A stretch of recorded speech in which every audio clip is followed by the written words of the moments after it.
At Master Key and Locks, we provide locksmith services for all your key cutting using latest state-of-the-art equipment. We program key cores to produce an original durable key for all types of cars and house keys. With this latest technology, we cut keys in 20 minutes while you wait. Days of importing lost car keys are over. Locksmith key cutting services and programming ECU cloning is our everyday business. We open locked doors for all cars and houses. We repair and install remote control programming. We have backup space for remote batteries, and we do remote leakage repair, new lock sets, key renewal and replacement, door lock and ignition repair. Call now on the numbers on your screen or visit us at 59 Central Avenue in Harare.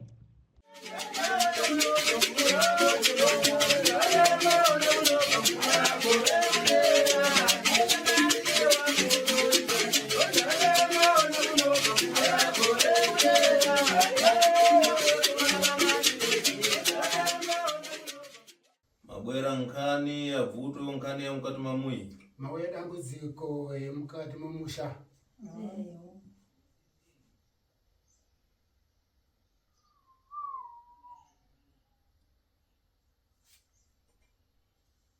Lamuka yo. Sumuka. Bwera kungu. Bwera kuno mzukuru.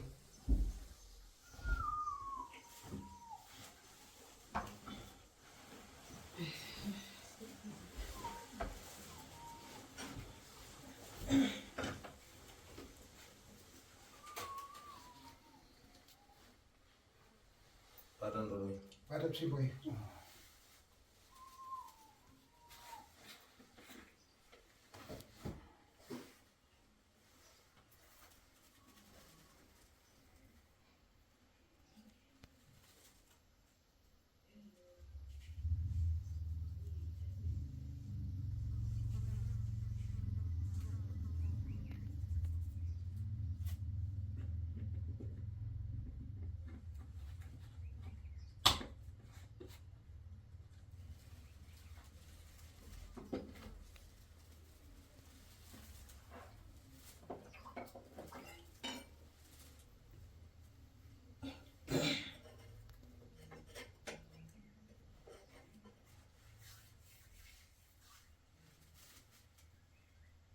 Loga kari.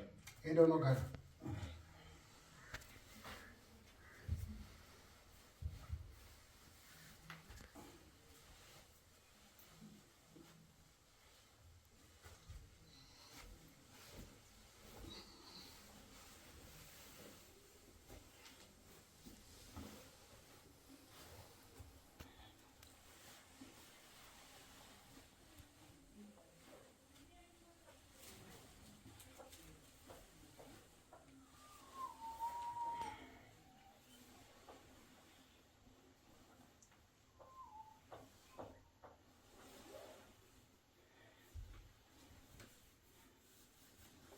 Naye mzukuru.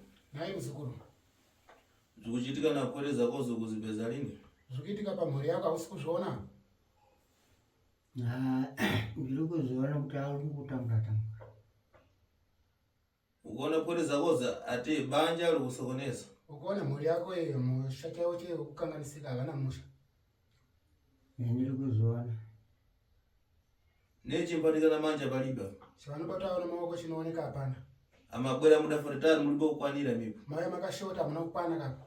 Wana chano kula mkomana.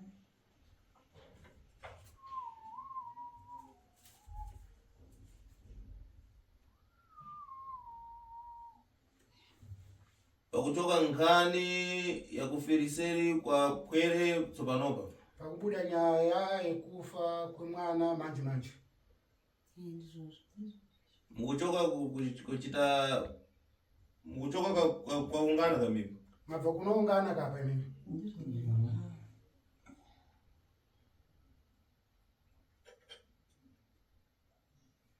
Nawe po. Zvinozvonaka. Po. Ndini. Chancho chikuitika. Chii chikuitika? Handisi kuziva. Ukudziwa lini chancho kuchitika? Hausi kuziva kuti chii chikuitika? Handisi kuziva. Machinkhani kuchoka apa kuti wepo ndo ukukonza programa imwe yakukonza vana kuti akhale achita mazenga tete. Nyaya iri kuibuda apa ndeyekuti iwewe ndio ukagadzira nyaya yekuti vana vako ava vaite madzenga. Handisi kuzviziva. Ukudziwa lini? Hausi kuziva? Yeah. Pakuchoka nkhani yakuti wepo udapatapata mankhwala uchikonza mankhwala yakutsiga mmuyi. Pakubuda nyaya yekuti iwewe ukabata mushonga wokutsiga pamusha. Na mankhwala yakukoya nkhani yakuntchito. Nemushonga wokugadzira nyaya yekubasa.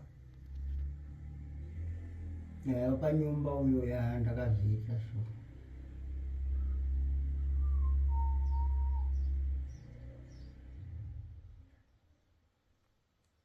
Mankhwala yafuna kuti achosewe. Mushonga unofana kuti ubude. Ndipo mankhwala yamweya yamala vana. Nokuti mushonga iwewe unopedza mhuri yako. Univa mushemushe. Ukunjo zvakanaka? Ndiri kuziva. Pakuchoka Sisiri yakulira tsopano pakuchosa. Pakubuda Sisiri apa akuchema. Mudamuika mwega. Makamuviga kawa? Prisika. Priska.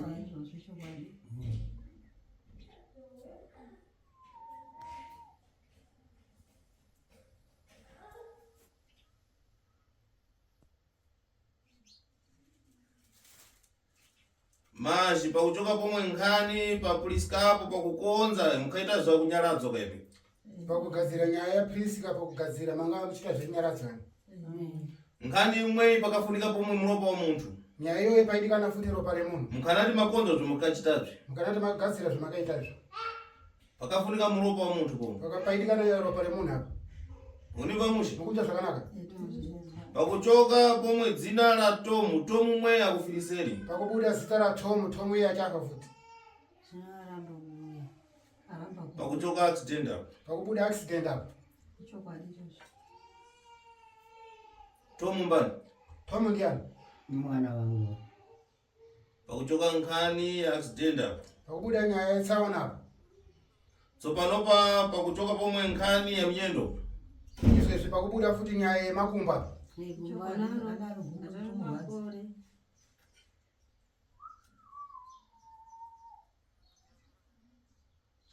Muima kumkafunika kuti mufikiwe mzukuru. Mushama wako maifana unge muchisvikwa mzukuru. Ate muchosewe chirombocho. Munoda muchosewe mankhwala mushemo. Akukonzera bvuto kupwereza kozi. Kabvisiwe mushonga kukonzera dambudziko kuvana vako apa. Amala vanotsewa. Kupera vana apa. Univa mushe. Mukunja zvakanaka? Ndirikumva.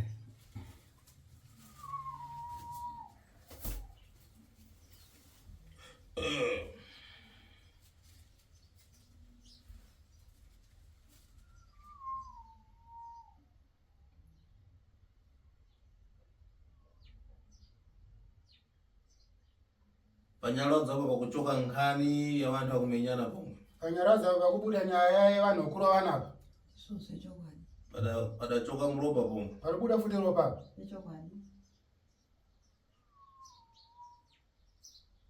Adzukulu muri pamululi.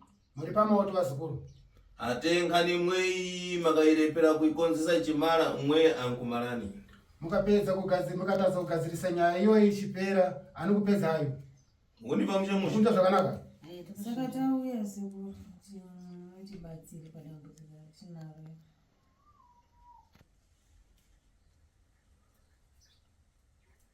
Nkhani ya Priska kana tafiliseri mzukuru pakubwera padabwera maloto wewe. Nyaya ya Priska asati afa wakaita maroto kaiwa. Mbale weka mwe. Ngataure yega. Chibandi mafuna lini kuchitanga ndikunamiza munthu. Ini handidi kuita ngeni kunyepera munhu. Pakabwera maloto kumwe maloto yamwe yakupa munthu pomwe. Pakauya maroto asi maroto yakura futi munhu. Kwera yako ikana tafiliseri. Mwana wako anga asati afa. Kulota ndakalota mumwe munhu akayanika nyama pasefa asi mutumbi wake unenge wemunhu. Saka aida kundidyisa ndabva ndalama. Nowe dzimwe lini. wewe ulibe kubwera maloto udapata chisi tete auna zvisirizvo hauna kurotera ukabata nyama kudai adapata chisi ukabata chisi chisi banga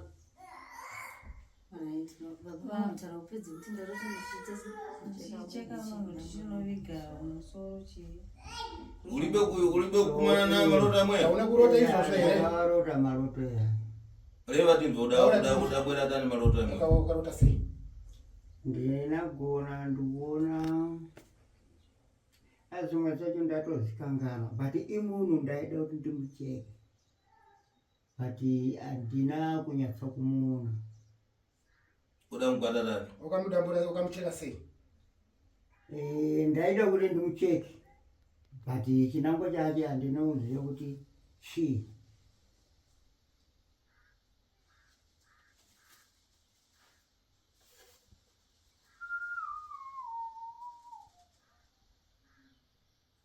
ndikafuna ate mulapashi ali pafupi ndaida mukomana ari padhuze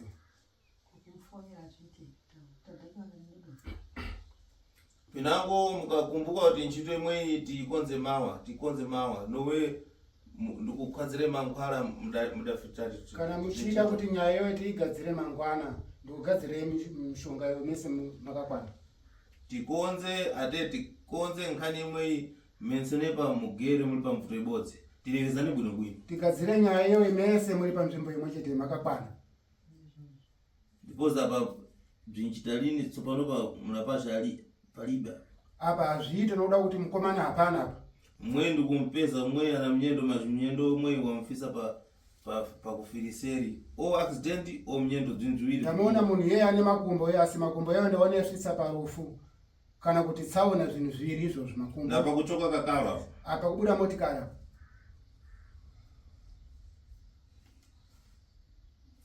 kundipa mchemusho mukunzwa zvakanaka here ndinozvinzwa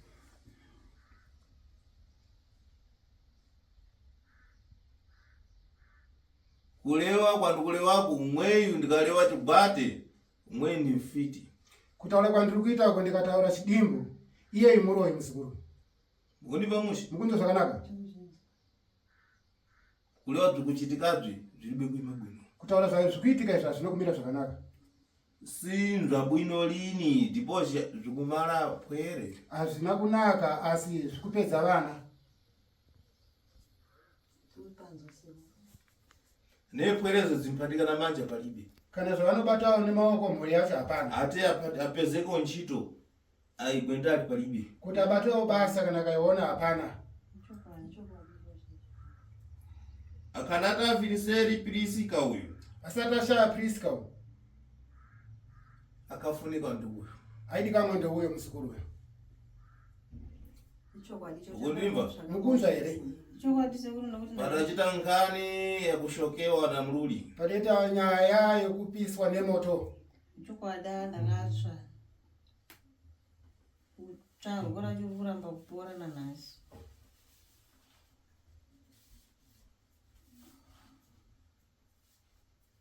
ndakatsva pesa kubva apa kunodai zimbwera tani turo zakupata chisi ate uching'amba muntu pakhosi teti muntu gwa mutuko dzinoya sei hope dzekubata banga uchicheka munhu uchibata mutsipa musoro uchienda kusaidi uko ate tulo zimwe kuzabwera pomwe mawa opapera doji dia kulibe muntu hope idzodzo dzauya kuzooneka mangwana papera mazuva mairi munhu wafa nzvabwino zimwezvo zvakanaka here izvozvo Zvinokunaka. yoda dzikumba katani iwe ukavifunga sei nyaya iyoyo Iri nyaya yokutsirika pamba. Ini ndailota ndiri kumakuwa. Saka ndikati ko chii chiri kukonzeresa kuti ndichingolota ndiri kumakuwa. Kumakuwa hakunyanya kusvikika. Ndino ndakazongo kutsvaga munhu yakati ndinogona kudini kugadzira kuti waroyi asasvike pamba ipapo. uda makonza tani mankhwala mwe wakayagadzira sei mushonga iwowo Pane mukadzi umulume anoziva mishonga iyeyo ndakazouya naye ndiakagadzira mushonga wekuisa ipapo. mzukuru Tingalewe ngati tikuzungulira zungulira. tingataro ngati kutenderera Ulibo paswa mpiko. ulibe kupiwa miko ile Nyuka yakatizo usapinde mumba usina kufeka, usabude mumba usina kufeka. Yoro dzichitira. ukazeta sei Ndakambodaro mazuva iwawo but yamanje ndinogeza ndinopinda ndisina kufeka kana kupinda. Umpita munyumba mune ulibe chokubvala uchichoka ulibe chokubvala. ukanzi ukupinda mumba imomo usina chokupfeka uchibuda futi kupinda usina kupfeka. Ayo kana ndiri mumba ndofeka ndobuda kunze. Udaiponya tani mpiko iwepo kana uchikana kuti wepo. Kana iwe uchiramba nzina sekuru ukaipotsa sei miko iyoyo. Apo handisi kuziva. Mzukuru kana wafuna kutandizwa mpani pafuna kutandiza wantu mbali wachadidi. Panopa kulewa kwa ndikuchitako uwona mzukuru kulewa ndikuchitako ate pakuchoka nkhani yapwereza kozi na uyu mkazi wako kwa mkazi wako kwa maji kundolewa kuti mkazi wako mukhala lini mvuto ibozi kungotaura kuti mkazi wako asamusugara nzvimbo imwe chete mudakanana ka mudalambana ka mudakanana mudapasana kamwe Rambane. mukhala lini mvuto ibozi amusugara nzvimbo ibozi ka na nkhani ya chani nkhani ya ufiti kai nenyaya yeuroyi kai Iwo akandiudza kuti inini nzvimbo ino haina kundifadza. Ndikunoenda kutsvaga imwe nzvimbo. Mzukuru. Asi haanozouya. Mzukuru. Tikafuna kulewezana ndifuna munthu ambatsudzula mtima wake. Kana tichida kutaudzana ndinoda munhu anosunungura moyo wake. Impani mbatandiza munthu ambalewa chadidi. Impani mbatandiza munthu anziwa kuti mpano kwandafika ndifuna kutandiziwa. Ndinoda kubatsira munhu anotora chokwadi. Ndinoda kubatsira munhu anoziva kuti ndine pandasvika kubatsiriwa. Ukundimva musho. Musho zvakanaka. Nkhani kuchitika kupwereza kozi ate pwereza kozi topanopa dzilibe mtima na iwepo. Nyaya ikuitika cha mhuri yako chaizvo haisi pamwoyo pako haina kupfungwa newe. Na nkhani dzikuchitika kupwereza kozi. Nenyaya ikuitika pavana vako apa. Ukundimva musho. Musho zvakanaka. Ndikuzienza. Ate pwereza kozi mawa dzinkupa. Kusvikira vana vako ivava mangwana vachakuuraya. Ukundimva musho. Musho zvakanaka. Ndikuzienza. Timfuna lini dzifike pamoda imweyi. Timfuna kuti pinango tichifana kutsudzula titsudzula bwino muchakhala mkhaliro wa chitawo. Hatisi kuda kuti zvisvike panguva iyoyo, asi kuda kuti zvisunungure makawirirana zvakanaka sekugara kwamakaitawo. Ate pinango mankwala nikupasirani muchipatisa ntchito bwino. Kana mushonga ndinokupai muchishandisa basa zvakanaka. Pinango impano kundinyamula ate kupinda mukati mamuyi nifika bwino. Kana inini kunditakura ndichisvika mukati memusha wenyu ndinosvika zvakanaka. Tipochi tamverana bwino konkuno. Asi tawirirana zvakanaka kunoko. Unimba musho. Kunzo zvakanaka. Mawari kunjika. Uleve nkhani chadidi. Mzukuru tsopanopa iwepo ndakulata kale ndiwe mfiti pankhani imwe. Utaure nyaya yako pachena zvichokwadi nokuti pari zvinhu zvingatokunongedzera kudhara kuti uri muroyi. Zvakupoya na kuzungulira palibe bzimpatalini ntchito. Zvokukutenderera. Ndapeza nkhani imweyi kuchokera ndiwepo na problem. Ndaona panyaya iyoyi kubvira kwauri wewe kuti ndione dambudziko. Unimba musho. Kunzo zvakanaka. Manje ndiri kuanza saka manje mungandudze mune ndakabaya nenda uroyi wangu. Uwo kudzwa lini? Iwe hausi kuziva. Handisi kuziva. Kuti una mangwala udatenga kudzwa lini? Hausi kuziva kuti une mushonga wakatora. Mangwala kutora kubaya muntu asinde kudziwa.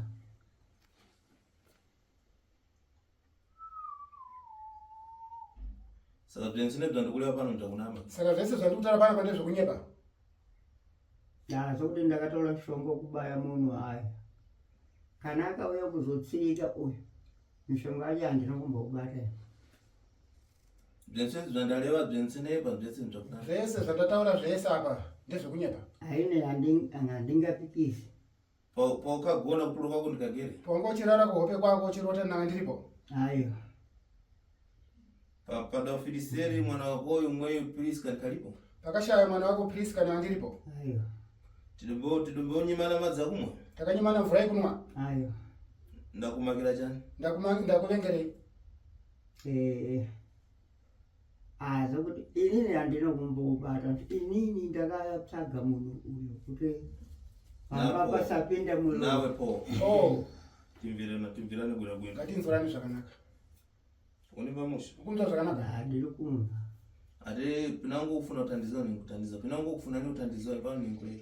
kana uchida kubatsiriwa ndokubatsira kana usingadi kubatsiriwa indokusiya saka mwati manje ndingaita sei apa shone kutaurwa yekuti hanzi imimi pamunhu wenyu wamakatsvagei kuti azogadzira mushonga ipamba mishonga yenyuyo ndo yakapanduka kuita chikara ichi muna zvino ndo chakutitambudza ndo chakazodya mwana uyu ndena ndizizivera saka mukutsanangudzirwa nzi mimi mushonga wenyu wamakatsvaga uye kutsigira Impani ndimbakakatiza lini wantu. ini handipandikidze munhu mvuma izviperi Nada nowe kulewa kuti umwei havasi kuramba ataire kuti akakatizwa nada. asi kuda kuti uyu munhu adaire zvikumanikidzwa Muni pamushamusha. ukunzwa zvakanaka Ndimbafuna lini muntu kuti ambadaira kuti ai pano adandikakatiza kokule nada. handidi kuti munhu adaire achiti inini akandimanikidza Bafuna ikagere nkhani ya ufiti muntu achirewega mpano tiu ninchita kuti. ndinoda nyaya kana ikagara iri yeufiti yeurwiwi munhu achitaura ega inini sekuru ndakaita zvakati. Nkhani ya turo walewa wega. nyaya yekuhope kurota kwawakaita wataura wega Nkhani yakuti iwepo padapingwa pamui na mankhwala si adatipasira mpiko yakuti ndisachoke panja ndilibe kubvala ndidadzaponya miko walewa wega. nyaya yekuti wewe wakatora mushonga kumanga ukatora mushonga ukapingiwa pamba ukapiwa mhiko yekuti inini ndisabude panze ndakapfekenura wataura wega Ukalewa pomwe kuti ndikada masiku yakuyamba ndidadzambopatisa bwino mashi pandidazoyepesira masiku yakumaliza ndikada ndakuchoka. wataura futi kuti mazuva ekutanga ndaizvienzanisa mushe ndichibuda ndakapfeka asi pakupedzisira nandakungobuda ndisina kupfeka Kudzolewa pomwe kulewa kuti ampano nada ndikalibe ndibochoka ndibobvala. wasataura futi kuti inini nandisingabude futi ndisina kupfeka Mashi mpani pafuna lini mtambo uchanjauka. handidi munhu anochinja Unimba? ukunzwa ndazinzwa Mfuna kuti kandichireza nabwino tandize ate mbumba yako iyi isangalale. ndinoda kuti kana tichibatsirane zvakanaka kuita kuti mhuri yako igare zvakanaka saka tauya kunoko imi ndiye munopedza nyaya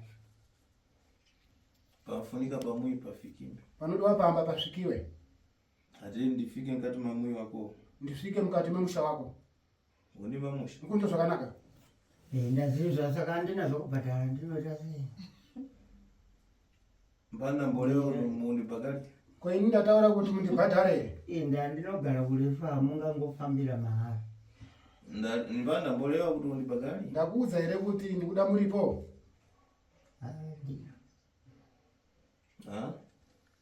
hamunotaura Mashi kutamaka chani. ukumhanyirei kumberi Ini ndalewa dati mubwere mawa. Supafunika mrapasha agere pafupi. ini ndataura kuti pakudikama kuti mangwana nyaya iperi asi panodikama pane mukomana padhuza Pakuchoka nkhani imwe ndiye ana nkhani yense. pakubuda nyaya yekuti mukomana yeye ndiye ane nyaya yese Unimba musha. ukunzwa zvakanaka Nditandize mense mulishewa. ndinoda kukubatsirai mese makakwana Tsopano ndikundokupasira mangwara kunosamba basi. pane zvinhu zvinokupai mushonga wokunogeza Mawa mbwere. mangwana muudzoke sekuti ndakukumbirawo kuti katipewo mushonga ini ndii ndakabereka mwana kuti anhara kuramba ndakukumbirawo mushonga wokuti ndinomushandisirawo hana yake pfave auye tiuye naye nekuti ane nharo usenikuona handishora naise kuti andiyandi Mwe adagaliwa tina na muchimpepo. akagariwa nemhepo uyu Ana ana mphepo kwenekwene mwenyi, ane mhepo chaizvo iyeyo, ana makani, ane mamhepo, ane nharo. Chokwadi ichocho chendadetsera nekuseni kuna hande. maji pana nkhani accident apa. Asi apa ndiri kuona nyaya yetsaona apa. pomwe pakuchita kakalo kamwe kadakagula kanovhu kadakagula tsopano pamwe. Ndiri kuona pane motikari yakaitenga manje nyowani. Izvozvo.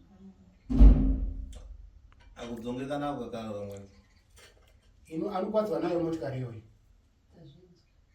manimba kuno kuno. Mukunzwa zvakanaka? adanyang'aniwa. Akatariswa. Ndazvinzi ndopandanga. mweyo mukupedza mweyo adakhala apa kushokewa na mlulu mweyo. Mukumona uyo akagara apo kupiswa nemoto uyo. nkhani yakufera, nkhani yakuchenjeresa. Nyaya yakufira uyu inyaya yekuchenjeresa uyu. ukundimba kuno kuno. Mukunzwa zvakanaka? hakuna ngiudzoona chala kumwe kuti mweyo adachenjeresa. Akunongedzwa nechigunu uyu kuti akachenjeresa uyu. ndo ikudzongesa mdzukuru. Ndo nyaya yekuda kuurayisa uyu muzukuru. maji idaponya idadzamenya apriska ne alibe ne milandu. Yakazopotsa mange, yakazouraya Priska asina kana mhosva. ne banjalo la priska adadzuka kupedza pakuchoka kuti adadzafirisire mamuna mtawa. Ndatarisa apa kuti musha chawo chawo Priska akazosvika pakufa angasisina murume. akadatawa. Angaatisa. munabva kulewa pena Mune zvokutaura kana zvokubvunza? Aiwa ndisisina sitauda kubatsirwa. mdzukuru kuna chakulewa. Muzukuru une chekutaura here? pinango chakukosha. Kana chokubvunza? munango. Koye mimi mama yacho. Ini handina hangu chokuti ndichataura chakawanda chekutaura kwangu kuti ndibatsire iwo nemhuri yangu. ko munango. Koye wewe kupiswa nemoto. Mutongoda kuti kumusha kwacho koendwa zvinhu zvobatwa izvi tiwane kugara zvakanaka, dambudziko iri ripere. bambo. Baba. Haineni ndinofara futi kuti zvibude zvinhu zvacho nekunangidziwa iwe usingazive kuti ndini ndikuzviita. maji nkhani yona mdzukuru. Nyaya yemuzukuru. ungazungulirani maji nowe kuti pano ndini wakuyamba kuirewa nkhani. Ungatenderera asi inini handisi wekutanga kuitaura kanyaya iyi.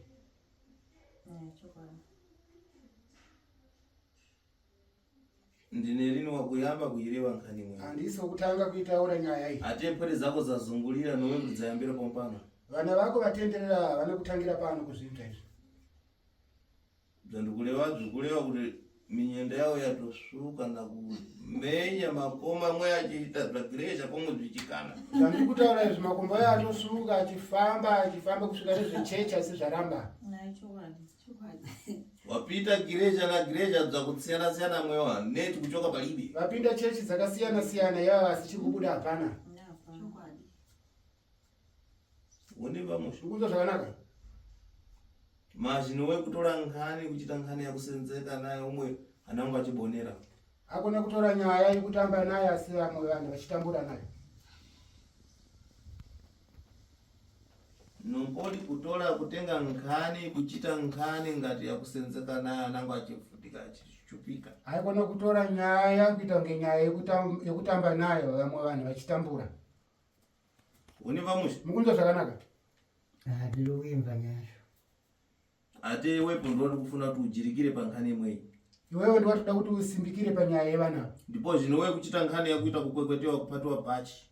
Hakuna kuita basa rekubatiwa uchidhonzewa bhachi kuti uya kunhande uko. weka ulibe ulepera tani kulamutsa mutu wako kuti tikuduke kwakuti. Iwewe kutadza nei kusimudza musoro kuti hande kwakati. Singazivi manje kuti ulibe kubwera pompano nakuda wepo. Hauna kuya pano nokuda iwe. ndanga singazivi. pakuchoka nkhani yakuti wepo kubwera pompano wachita kwekwetewa tini kwakuti. Pakubuda nyaya yekuti wewe kuti usvike pano waita zvekudhonziwa kuti hande kwakati. Ndizvo. ulibe kubwera na mtima wako. Hauna kuya nomwoyo wako. Ndanga sina kuziva kuti tiri kuenda kupi. Tiri kuenda kun'anga. ukhala kupeta ukona. Wanga uchida kuenda kupi? Nekuti iwo ndakuziva zvokunoguma. Ina ndanga singazivi. Ukadziwa limbwa kuno. Ngosingaziwe kuno. Unganga ulipo mbopita nenge ulipo mbopita nganga wewe. Aulese munganga wewe. Nezuro ndakadziwa nezuro. Akanditi mangwana tiende kugrindini. Saka anonditsanangura kuti tikuenda kun'anga.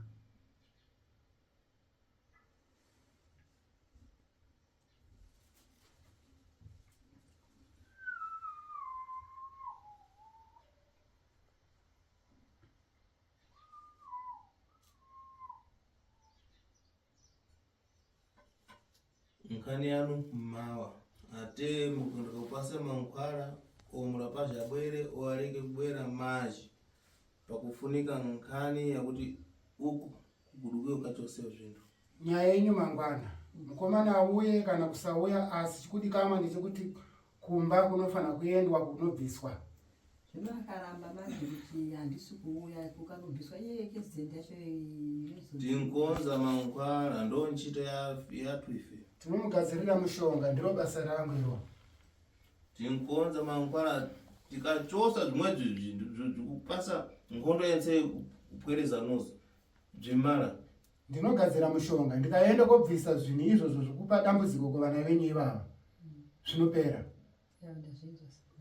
Mazvimba kune kwenu. Manzo zvakanaka.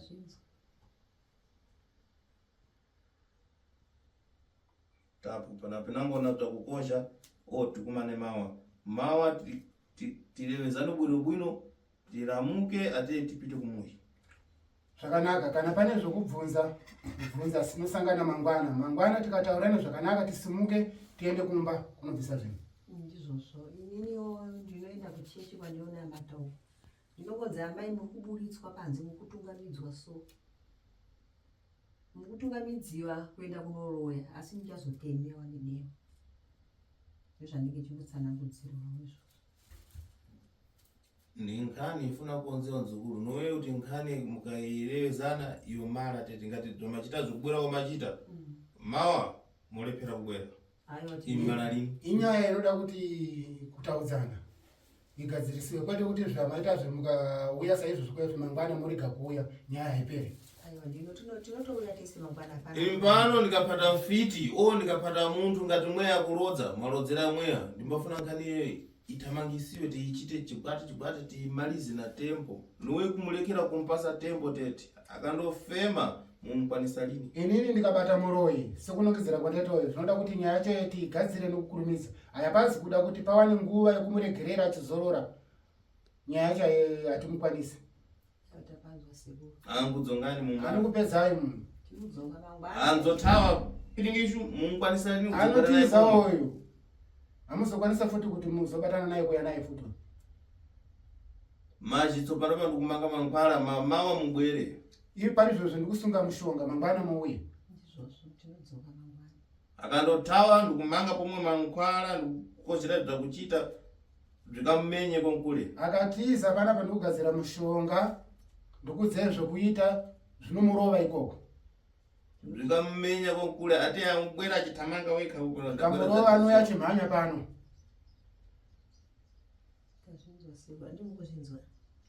mangwana kudzoka pano kuti muzobva kudande muchimhanya netsoka uye munokwanisa here Akunenge kuri kufa. saka mangwana kudzoka tichiti panepazvipana pamangwana kudzoka pano nekuti ina zvisi kundifadza kai nevana takura mimba kuti vana azondichengeta zvino vana cho kana vachichekera usiku vachidamburiwa manje chii chandiri kuita manje ini Chitani programa tukukonzereni mankhwala komwe wamangire mankhwala ekusamba. Itai urongwa tikusungire mushonga. Chokani panja Mubude panze ndikumangire mankhwala musungirwe mushonga. ambwera nomwe atsikudzaidzwa kuchita. Ndichala ndini chikudzai zvokuita. tatenda sepo Tapu. Zvakanaka.